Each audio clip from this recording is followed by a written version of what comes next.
Good day, and thank you for standing by. Welcome to Concentrix's fiscal second quarter 2023 financial results conference call. At this time, all participants are in a listen-only mode. After the speaker's presentation, there will be a question-and-answer session. To ask a question during the session, you'll need to press star 11 on your telephone.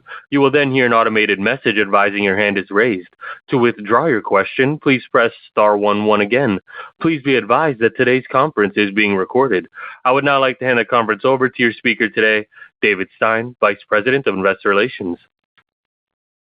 Thank you, and good evening. Welcome to the Concentrix second quarter fiscal 2023 earnings call.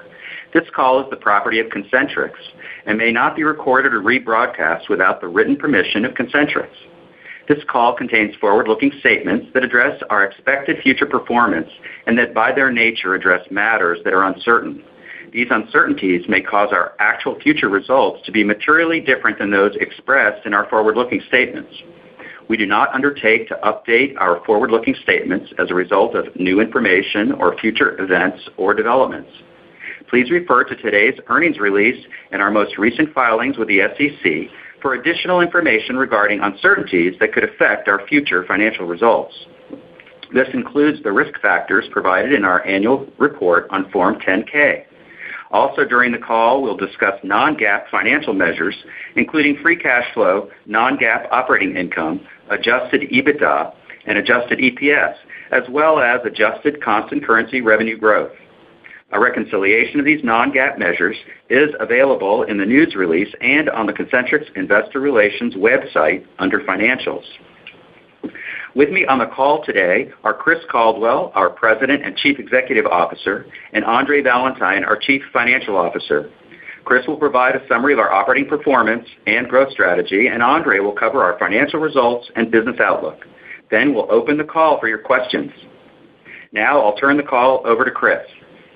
Thank you, David. Good evening, everyone, and welcome to our second quarter earnings call for fiscal 2023.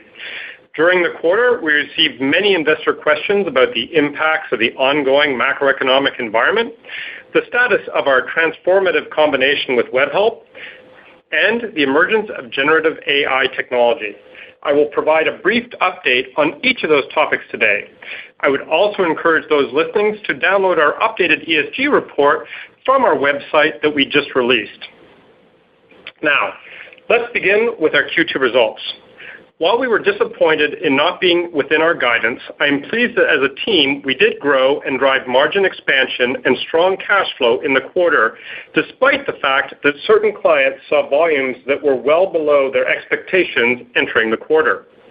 Reported revenue in the second quarter was $1.6 billion, up 3%. On an organic constant currency basis, revenue grew by 1.6%.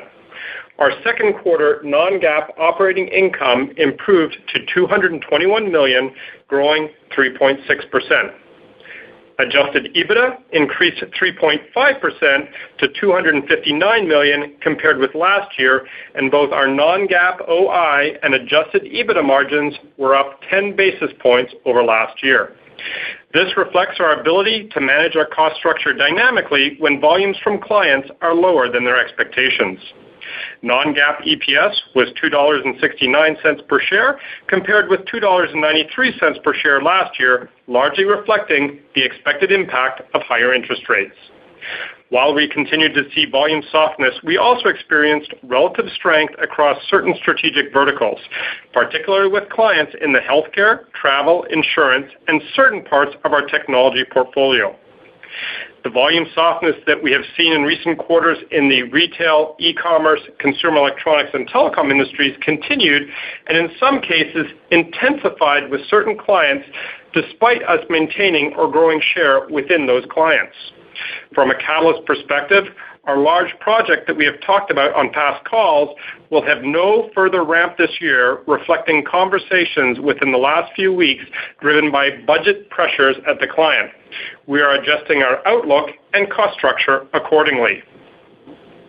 Regarding client-driven provider consolidation opportunities within our existing base, we continue to see clients wanting to work with fewer partners who can support end-to-end processes.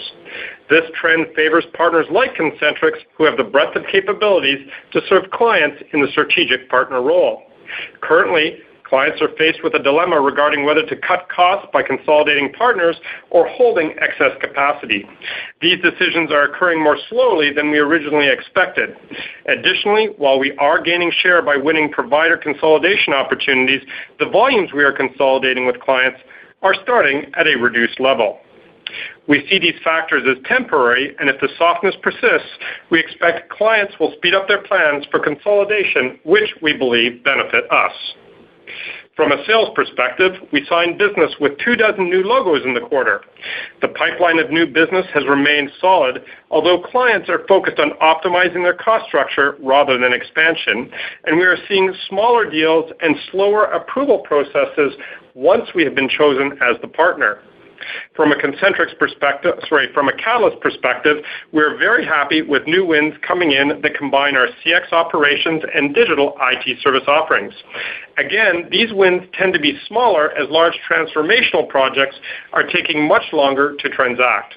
We also view this as temporary and believe digital transformation remains essential to clients in the long term. A few examples of our Q2 wins that demonstrate our broad set of capabilities include, for a very large global generative AI provider, we were awarded and are now providing generative AI moderation services. We were selected due to our experience in critical trust and safety content support, as well as our footprint and innovative ways we came up with to train the models. For a large consumer electronics brand in Asia Pacific, we proposed a transformational omni-channel CX delivery model to drive improved customer experience while lowering the cost to serve in high-cost markets.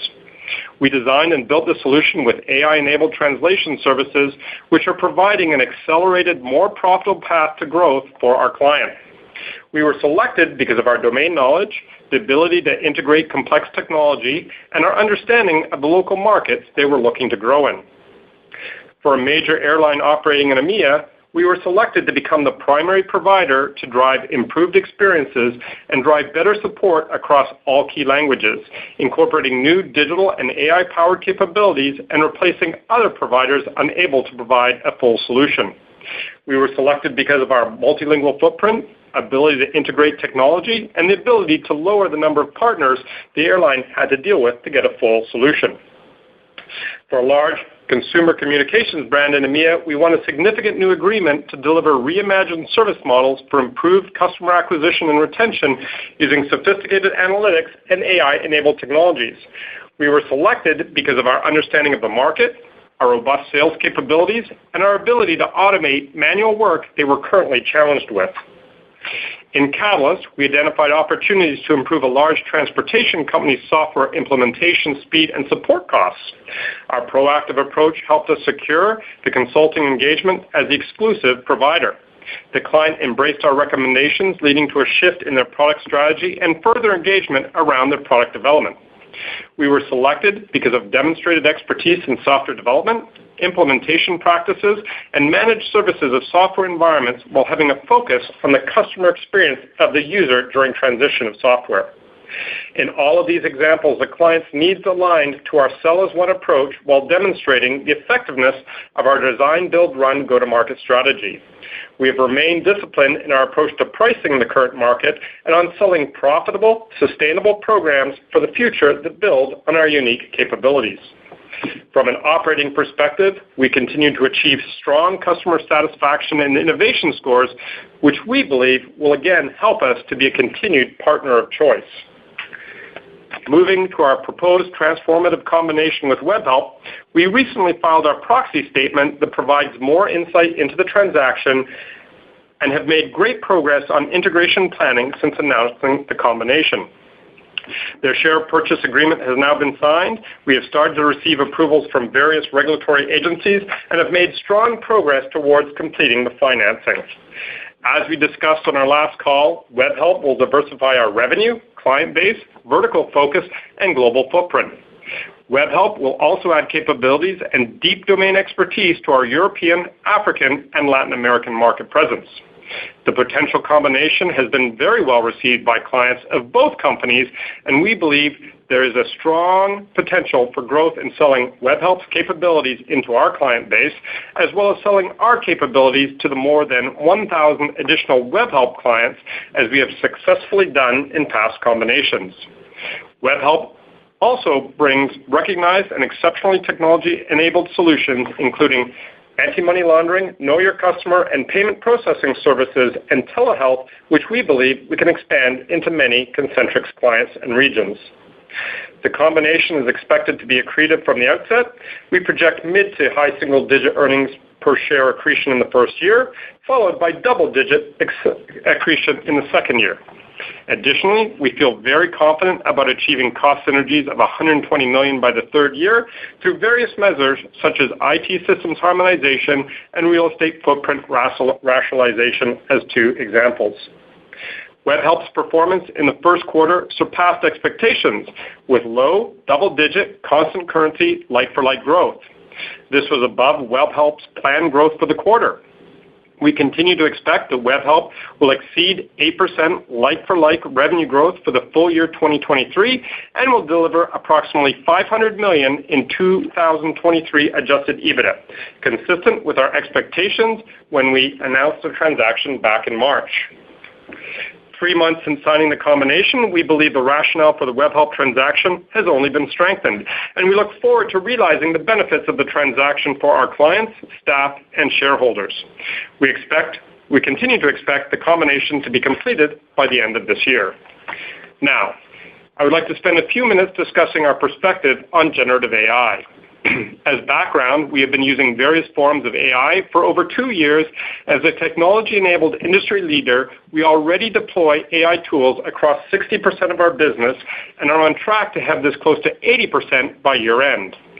Many of these tools help drive productivity and proficiency of our advisors, while some have completely automated work with machine learning chatbots and natural language processing IVRs.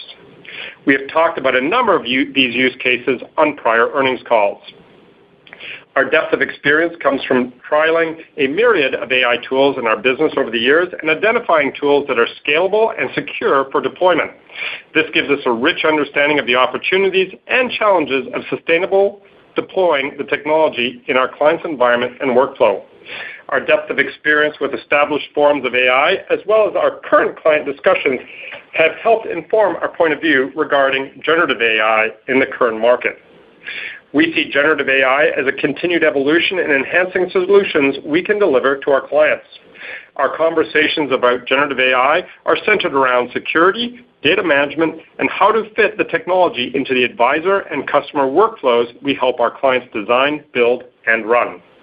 While harnessing this exciting advancement has the potential to drive substantial value for us and our clients, we believe there is some resistance to large-scale deployments due to concerns about the ownership of data, the security of proprietary information, and customer exposure to AI hallucinations or brand-damaging engagement.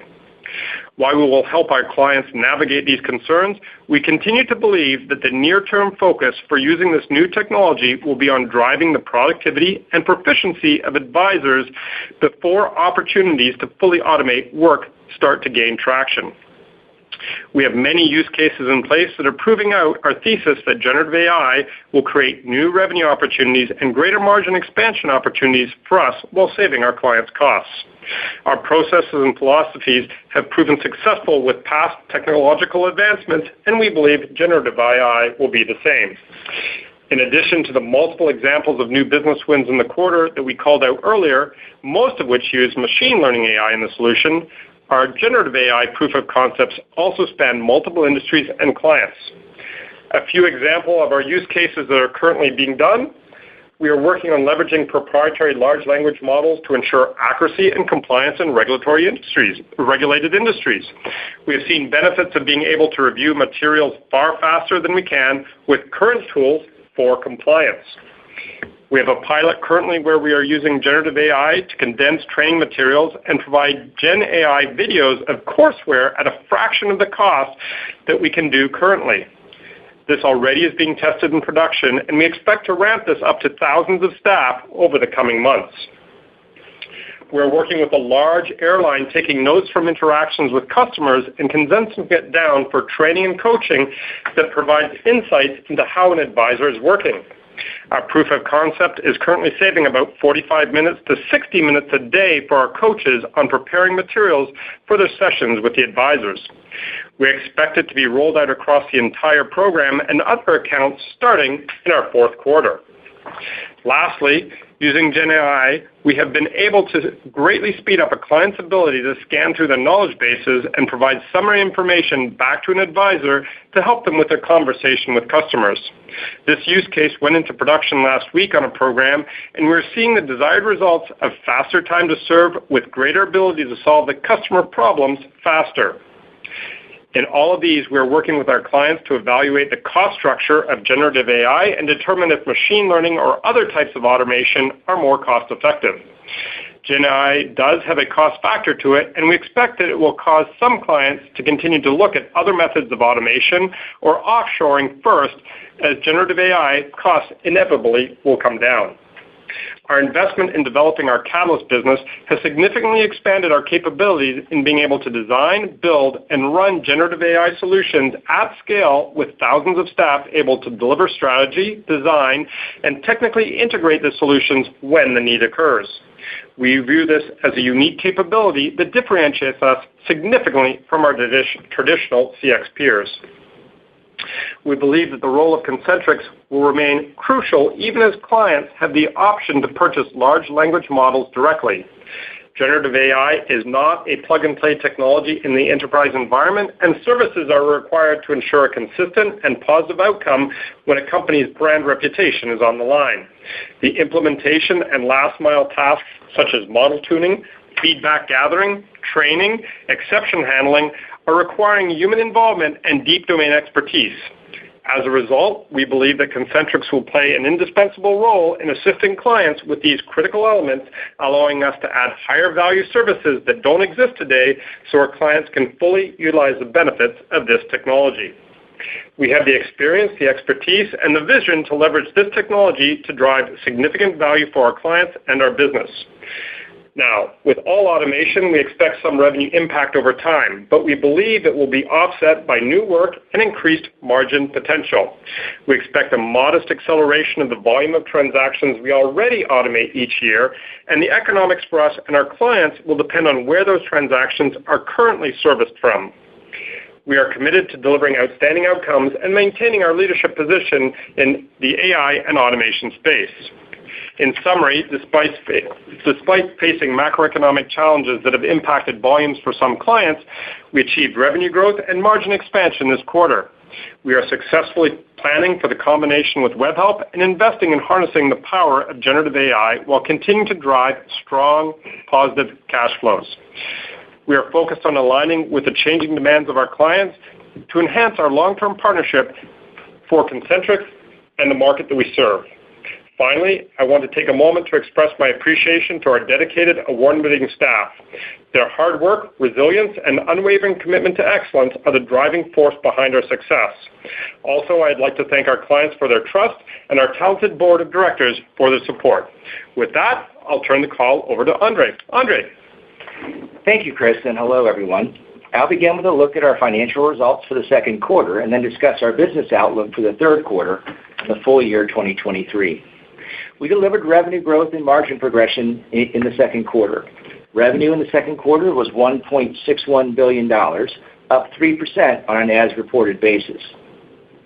The improvement in reported revenue includes a 1.6-point negative impact from foreign currency fluctuations and a positive 3% impact from acquisitions. Organic constant currency growth was below our Q2 expectations for the quarter at 1.6%, a reflection of certain clients having lower volumes than they expected. The shortfalls to volume expectations were most pronounced with a few large clients in the communications and consumer electronics verticals and a number of clients across our retail vertical. In Catalyst, we saw client spending reductions and the change in the large project that Chris mentioned earlier. In terms of client verticals, we grew in each of our 4 strategic verticals in the quarter, with revenue from healthcare clients leading the way, growing by approximately 11% on both an as-reported and organic constant currency basis. Revenue from retail, travel, and e-commerce clients posted 4% growth as reported and 6% on constant currency organic growth, as strong growth continued with travel clients. Revenue from banking, financial service, and insurance clients grew by 2% on a reported basis and 4.5% on an organic constant currency basis. Revenue from technology and consumer electronics clients grew 8% as reported and about 1% on an organic constant currency basis. Revenue from communications clients decreased by 6% as reported and on an organic basis. Revenue from clients in the other vertical decreased 8% as reported and about 7% on an organic constant currency basis in the second quarter, driven by reduced spending by one government client based on changing social spending priorities. Our new economy clients grew 2% year over year and represented 23% of second quarter revenue. While we saw growth with new economy clients, particularly in travel and e-commerce clients, this was partially offset by reduced year-over-year revenue from crypto and fintech clients that represented a 5-point year-over-year headwind on our new economy client revenue growth in the second quarter. Non-GAAP operating income was $221 million in the second quarter, compared with $213 million last year. Our non-GAAP operating margin of 13.7% was up 10 basis points from the second quarter last year. Adjusted EBITDA was $259 million, compared with $250 million in the second quarter of last year. Our adjusted EBITDA margin of 16.0% was up 10 basis points from the second quarter last year. Non-GAAP net income in the second quarter was $141 million, compared with $155 million last year.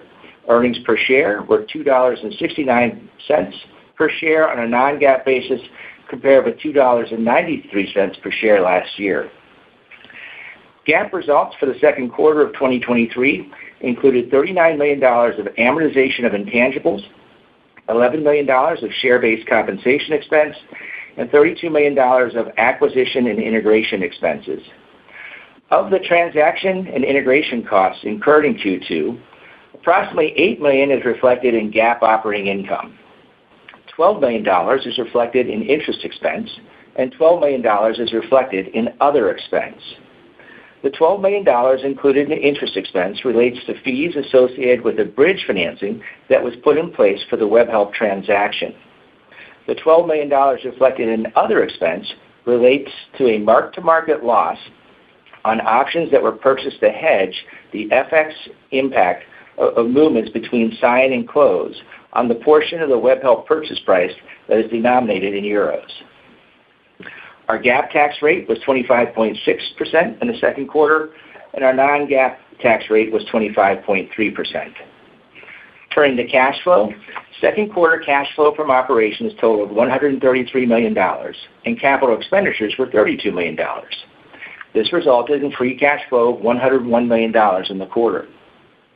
Included in our free cash flow for the quarter were approximately $5 million of cash costs related to acquisitions. Our year-to-date free cash flow totals $166 million, approximately $24 million above the prior year period. We continue to expect free cash flow for the full year to exceed $500 million, excluding Webhelp transaction and integration costs.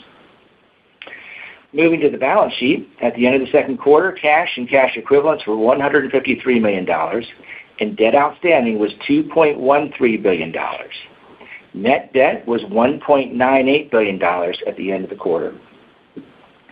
During the quarter, we paid a quarterly dividend of 27.5 cents per share, and today our board declared another quarterly dividend of 27.5 cents per share to be paid during the third quarter. We also repurchased 39,000 shares of our stock for approximately $5 million in the quarter at an average price of $126 per share under a 10b5-1 plan that we entered into earlier in the year. Share repurchases under the plan ceased with the announcement of our Webhelp combination due to regulatory considerations related to the transaction.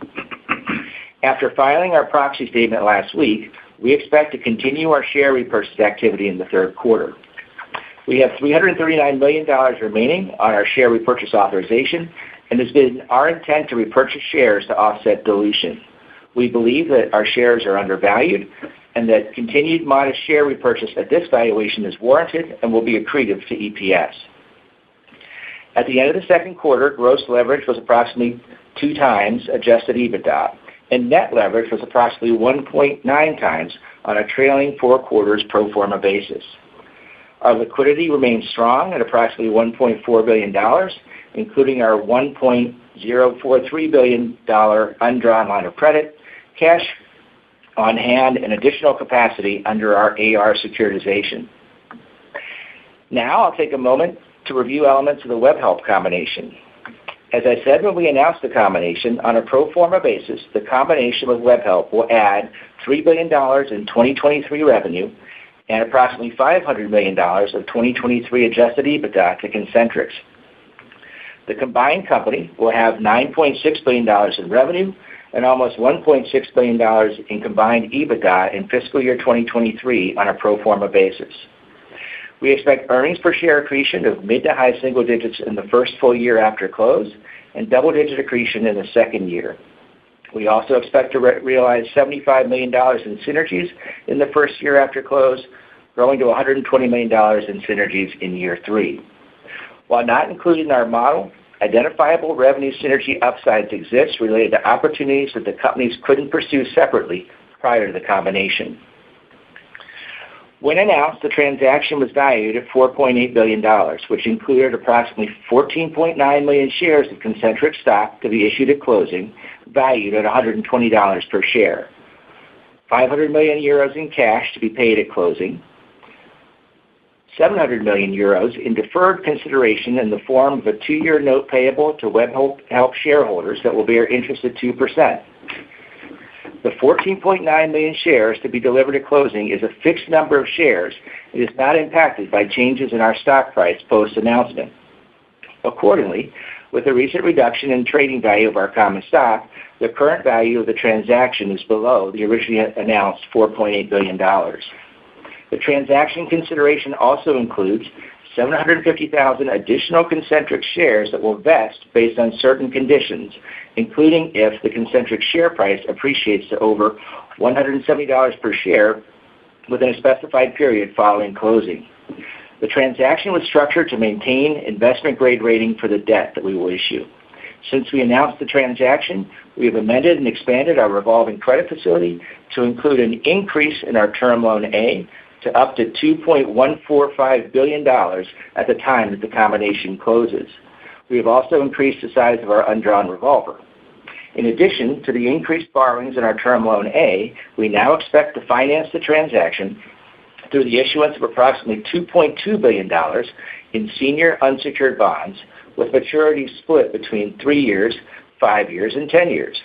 As disclosed in our recently filed proxy statement and based on current market conditions and our investment-grade credit rating, we now forecast the financing that we will incur to complete the transaction will be at a weighted average interest rate of 6.175%, a little over 30 basis points below the rate we anticipated when we announced the combination.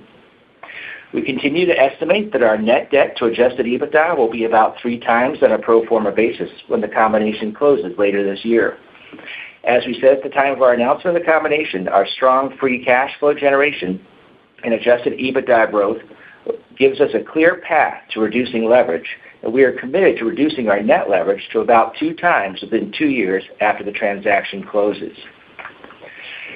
Regarding our capital allocation priorities, after the transaction closes, our focus will be on organic growth, the successful integration of Webhelp, realizing the planned synergies, and repaying debt. We are committed to investment-grade principles. We will prioritize paying down debt and reducing our net leverage while continuing our dividend and disciplined share repurchases to offset the dilution of equity grants. As I mentioned on our last call, we plan to provide guidance for the combined business after the transaction closes. Now I'll turn to our business outlook for the third quarter and for the full year fiscal 2023. For clarity, our guidance does not include any contribution from Webhelp or any costs that we will incur related to the combination. We are growing in each of our 4 strategic verticals, and we're seeing growth across most of our regions. We're seeing stability in revenue in Catalyst and expect sequential growth each quarter in Catalyst in the second half of 2023.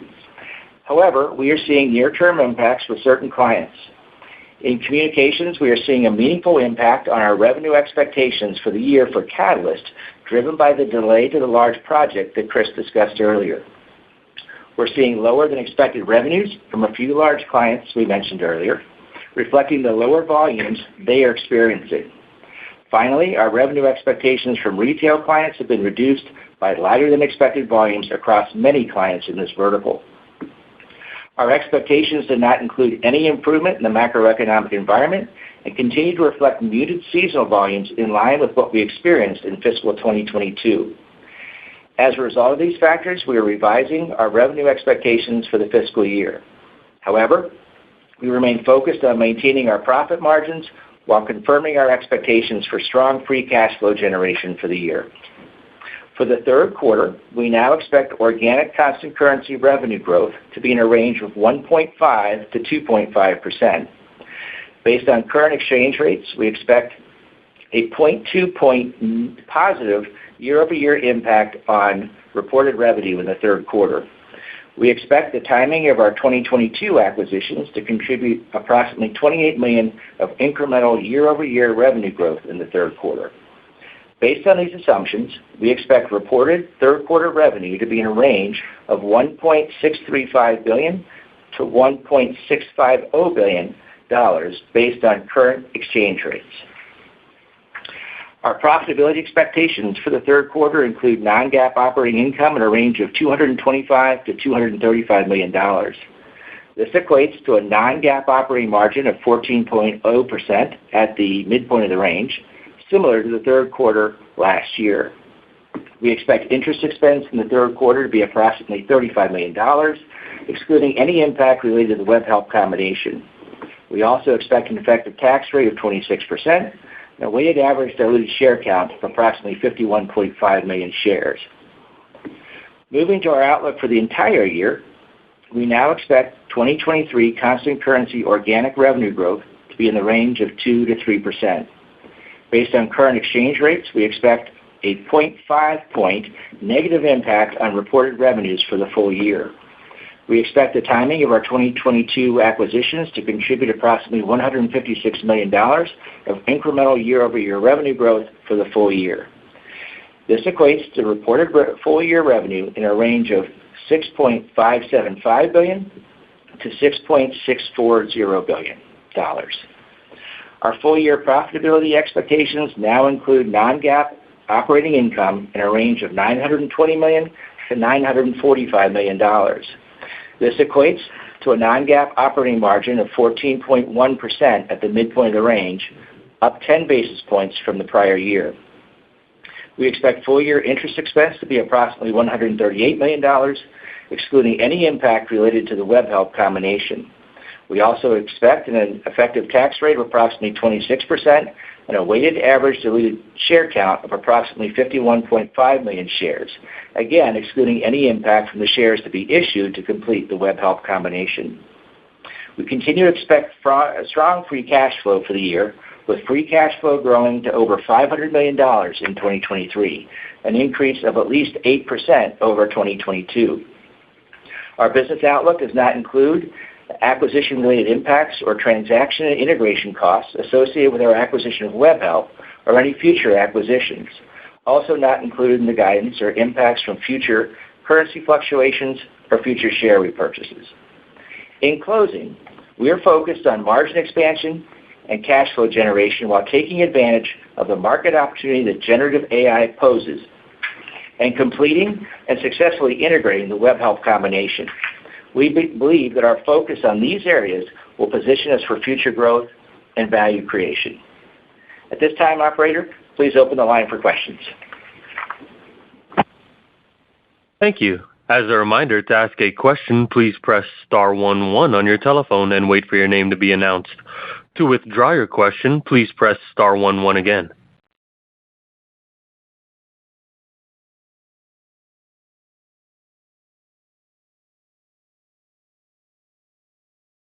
Our first question comes from Vincent Colicchio with Barrington. You may proceed.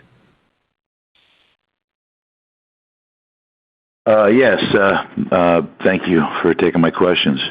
So, Chris, per your guidance, it looks like you're expecting a meaningful pickup in sequential growth in Q4. What is driving that? So, Vince, as we talked about earlier, we do have two large contracts. One what we talked about in Catalyst, which will not ramp. The other one is at plan and has confirmed kind of ramping as we expect it planned for the rest of the year. As we talked about, that's a fairly big driver of the growth that we're seeing within Q4. And then also, as we looked at the areas that are growing, they continue to grow. We've looked at obviously muting the expectations of the clients who have not been able to kind of meet their volume expectations that they've had. So that's partly offset. But when you put the two together, that gives us what we're seeing within the fourth quarter as you look at the guide for the year. Yeah, I think one fairly sizable difference versus last year is our expectation, as I said, that we expect to see sequential growth within Catalyst quarterly as we go through the back half of the year. So that is different than what we were experiencing last year, and will kind of be the thing that makes this year's pattern look different than last year. Other than that, pretty much the same as last year's pattern. And in terms of the vendor consolidation discussions, I think you may have touched on this, but what portion of the amount that is not coming in this year do you think you may see in next fiscal year? So Vince, to be honest, that's difficult to answer. What we're having is sort of positive conversations. We've clearly won a bunch of the vendor consolidation business, although it's coming in at lower volumes. But we have a number of clients who are kind of sitting on the fence, so to speak, and saying, look, if we continue to see these depressed volumes that we're seeing, we're definitely going to have to consolidate. But those pulling the trigger is taking a little longer than expected. We are not anticipating anything meaningful in the next 2 quarters from a vendor consolidation perspective outside of ones that we've already been given and are ramping and are dealing with. I suspect that will roll into next year, and probably the most appropriate time to talk about that is when we close the WebHelp combination and then kind of give a guide for what we see in the back half of the year. Front half, back half of next year. And then one last one. Your strategic verticals, are performing quite well. Should we expect that to continue in the second half? And the weakest, I think, of the 4 is the technology and consumer electronics side. Should we expect that to continue? Yeah, so Vince, on sort of healthcare and some of the others, banking, insurance, you'll see what we foresee as that kind of continued sort of strength in the back half of the year. Consumer electronics and technology is a tale of two cities.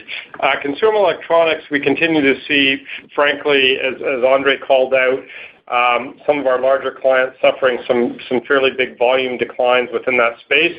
But that's offset by, in some of the technology space that we've seen, some very good, strong growth. And we expect to see probably that continue on in the back half of the year with continued muted consumer electronics, but some good, strong growth in the technology side. Okay. I'll go back in the queue. Thank you. Thank you, Vince. Thank you. Our next question comes from Ruplu Bhattacharya with Bank of America. You may proceed. Hi, thanks for taking my questions. Chris, revenues in fiscal 2Q grew 1.6% in constant currency, whereas you had expected it to grow 3 to 5%. You're guiding 3Q to 2% constant currency growth. You're taking down the full year from 5% to 2.5%. I guess my question would be, what is the market growing at based on your estimate? And what gives you confidence that revenues can't be weaker? I mean, why is 2.5% the right number? And what is giving you confidence in that? So Ruplu, a couple of different things. I'm not sure. We are hearing different market growth numbers, frankly, and it's more based on region and by industry. And so, for instance, we see Europe growing faster. We are experiencing that ourselves. Clearly, other public companies who have large European exposures are seeing that versus what sort of North America is growing. And similar, we're seeing some good growth in Asia Pac, and some public companies that are exposed to that are seeing the same thing. So it's a bit of a mixed bag. What I will tell you is we feel that, and what we're hearing from our clients is we're keeping, if not growing, our share across the categories that we're in and competing in, and the business that we're competing in. So we feel good about that. That's probably the big takeaway from all of it. In terms of how we've looked at the back half of the year, when we looked at our Q1, we came in at a higher midpoint of the guide, and we said within Q1 that we had some clients who were forecasting lower and delivered way more. We had some clients who were forecasting more and delivered less. And we've had that similar experience in Q2. The difference is that we're seeing some of the clients that Andre pointed out sort of retool their infrastructure, for lack of a better term, in terms of what they're actually outputting into the marketplace. And when we see that, we tend to kind of feel like they've reached a position of stability in terms of what their expectations are, and it's muted from what we originally anticipated. And so as we've gone through and looked at our Q3 numbers and expectations for full year, we've effectively had many, many conversations with clients in regards to what they're seeing from a capacity perspective, what they're tooling to, what their share is, where we will take share, where we will hold share, and then put it through our own sort of calculations in regards to who is generally overpromised and underdelivered and vice versa, to come up with where we see the numbers. And I think that gives us as confident as we can be on where we see Q3 and Q4. And as we've tried to kind of point out, it's very identifiable chunks of business that we have seen very different expectations than what clients had forecasted, where the rest we have seen good growth and good performance. I think through this, the takeaway though, Ruplu, is that we're very focused on margin preservation, margin growth, and also cash flow growth. And despite coming in less than what we had hoped for and we were disappointed in Q2, the reality is that the team adjusted very, very quickly to make sure that we delivered on our cash flow and margin performance goals. And that's certainly what our goals are as we go into Q3 and Q4, as well as obviously hitting our guidance that we've laid out. Okay. For my next question, let me ask you about the new economy clients. I mean, this set of clients was growing 47% year-on-year 3-4 quarters ago. I think you said they grew 2% year-on-year this quarter. So what are you hearing from them? Any idea when this set of clients can turn around? Do you think this is like another 1 to 2 quarter so weakness, or what is your take on when this set of clients can see stronger growth? Yeah, so Ruplu, great question. I think you have to peel back the onion a little bit on these clients.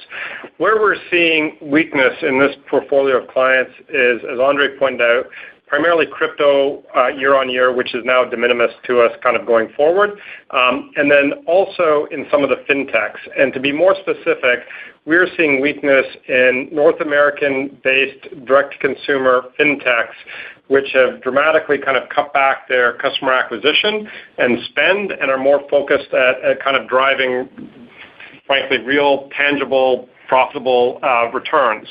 And I think when you look at that combination, that's about a 5% headwind, which obviously will lap next year. So my expectation is that we'll continue to see muted performance within this portfolio of accounts, probably until the back half of the year, early next year, when either they start to spend more to expand, or obviously the economy might turn around, and or we continue to add clients into that portfolio, which we're doing. Okay, thank you for that. Let me ask Andre a question. So, Andre, the operating environment is weaker. I mean, revenue growth is lower. You're taking on a lot of debt for the WebHelp acquisition. So talk to us about what is giving you confidence in being able to service that debt. And, as part of that, if you can weave in, some of the margin drivers and what your expectations are for cash flows and why you think that those can sustain. Yeah, so one of the things that's really great about this business, Ruplu, through cycles is how it generates cash. And that I go back as far back as in this industry, as far back as the global financial crisis. And the participants, even back then, when revenues were soft, were able to drive really strong free cash flow. So it really starts with our ability to have, a very variable cost base. So we can, quickly react as we did in this quarter to preserve margins. I think then other margin drivers as we go forward will be, again, getting into higher value services, including now higher value services around helping our clients implement generative AI. Obviously, we can still get some leverage on our G&A as we grow, even at these muted levels. And then we add in, you mentioned the WebHelp and taking on the debt there. We add in WebHelp, generate strong free cash flows, and then the synergies from that transaction kind of on top of things, which will be accretive both to margins and to free cash flow. So all of that has us very, very confident, even at the increased interest rates, that we can generate strong free cash flow, such as we are, frankly, in the Concentrix business this year. We'll be able to do it even more so on a combined basis with WebHelp and with the synergies, and pay down debt. We've demonstrated our ability to do that in past transactions, the Convergence transaction, the PK transaction, and we've hit the targets we've set for ourselves, both in terms of synergies, but more importantly, getting our debt levels down and getting them down, frankly, more quickly than we indicated we would at the time that we did the transaction. I feel very confident with WebHelp we'll be able to do the same. Okay, let me ask one last question.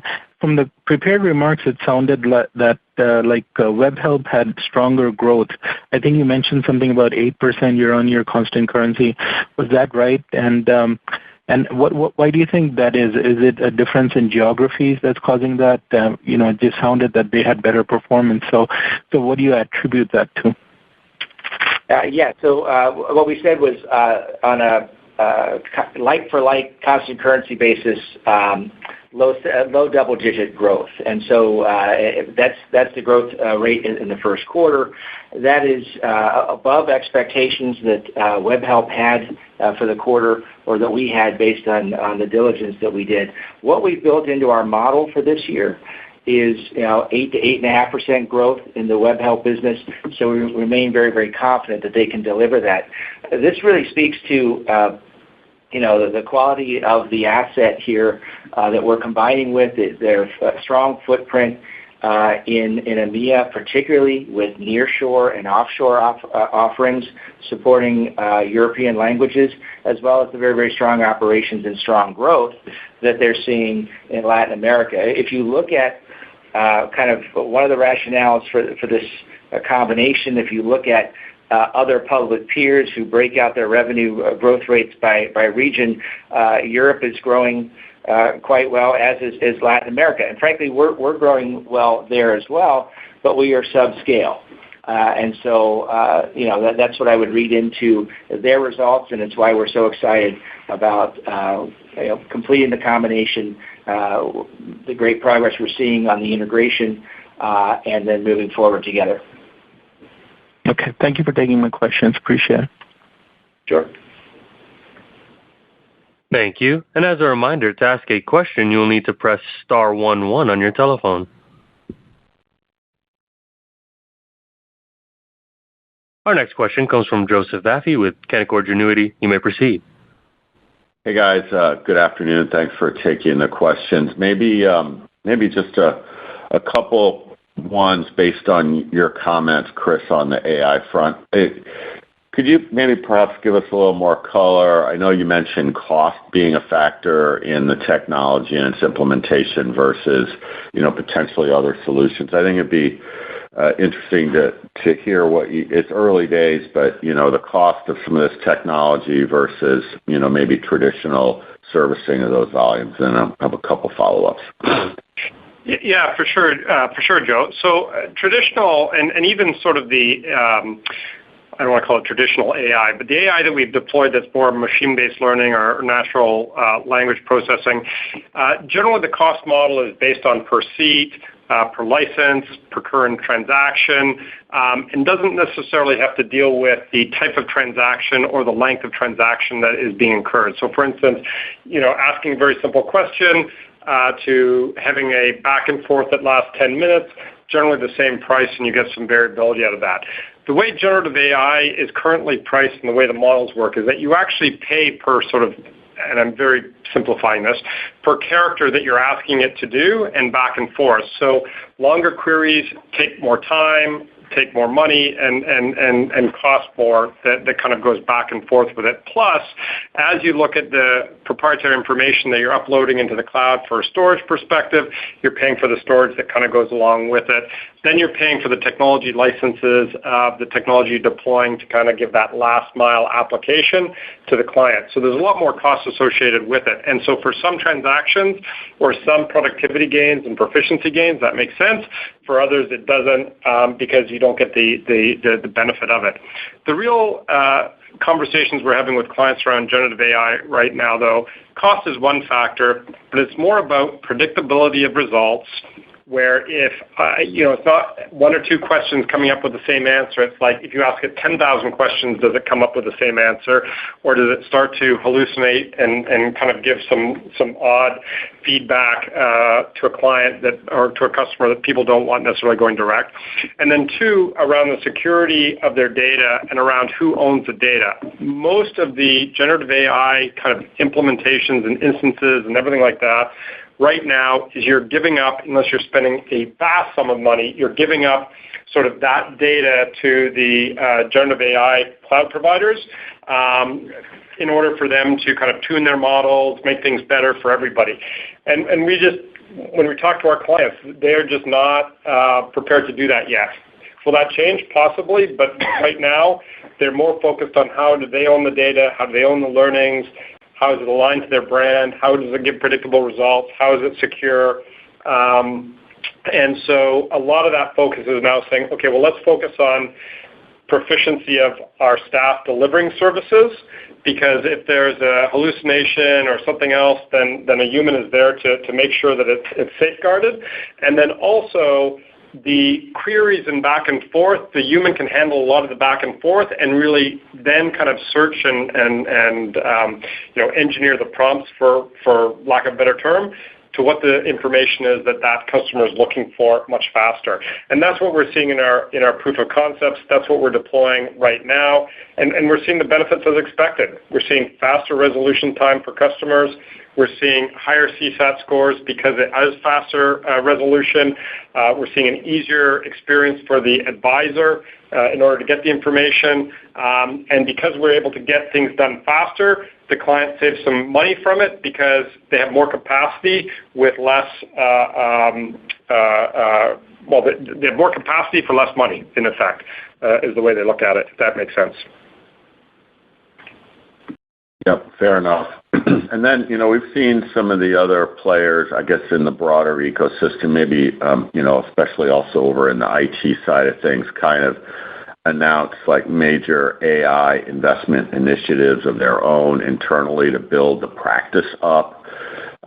Is that something that makes sense for Concentrix to do and kind of, earmark real, a material budget for this stuff at this point? Or is it really, a function of, helping clients on their journey and, maybe spending, on investment there as it comes along?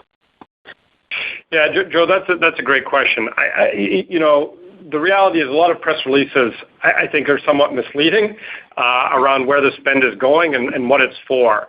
The reality is that we are building up the practices pretty aggressively as we speak. It's an extension of learnings we already have. The investments that we have put into Catalyst are significant, and that gives us the ability to scale sort of the proof of concepts much faster into production.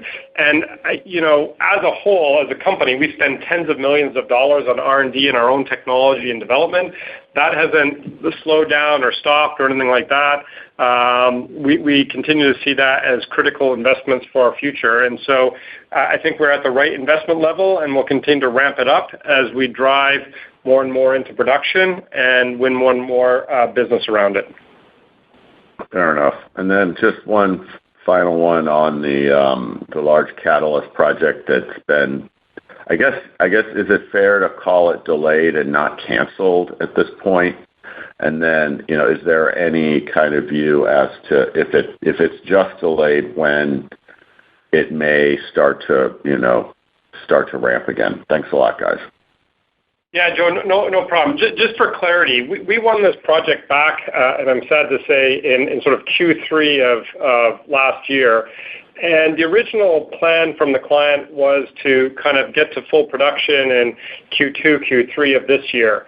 And the reality is we staffed up fairly heavily, and, the work for it started trickling in, and we started doing work for it, and we continued to do work for it. But the big bang, for lack of a better term, when they wanted all the Scrum teams and all the work done, just continued to get pushed out. And various reasons, they were doing a restructuring, they were aligning to a new technology stack, et cetera, et cetera, et cetera. And really, it's within the last couple of weeks that they sat down and said, hey, we need to continue this. We need to get this done. We need to continue to support the stack. But we just are going to push out the budget for sort of large-scale ramp and implementation that we both were expecting for sort of our Q3 and Q4.